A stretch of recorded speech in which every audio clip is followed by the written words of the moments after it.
azon e ton de mo e ko ton si e ni e wa to meni yo yo ne di on no bara o amakuno ko tan wo na che 2010 benefia do po mo e jijano do mi do akpon mi da te bi ko me a mi ko wa ya to no mi wa mo vie mi bo ma wa lon bonu wa mo vile o mi de na be ason da ho ne a do nu we nu osin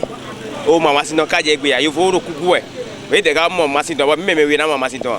mi ro ku e mo ba do yo ye do ku no to yo ya ntueto we na ku ya amo e ba fi wo so e do bonu toto ino ku yo no ku fi ka so o ason sin ku yo do be e code de police ne yo ason toto ele vori fi so as ku yo do be do ji pa son me o ya so do fini ason toto we ni aso ason ne sin toto ku me ho kan ku ne do to teti fini ya eni ba do chefa alo traffic nu clofi e to ko me fi de me de maria bu do ku yo do bonu mi ne ko to fini o eyin me ko kan ya ko no fi ko le mata ko no ji ya nyemondo men ku jemia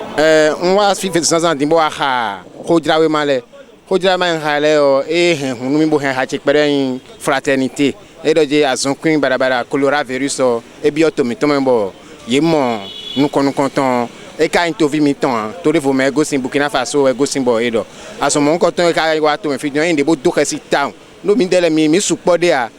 mi supo ade azon kono ko me pon ka inde bo do kesi nu yen desu bon yen bi ba e do ko e gan wa cho na menano ganji ton do ministre bonu me ko ni wuli bonu village do kwelegbe do azomen ko mi ton le do to ko le me keke no le bonu mini tunde mi na blogbo na samede de chubo ye na amo sinu azon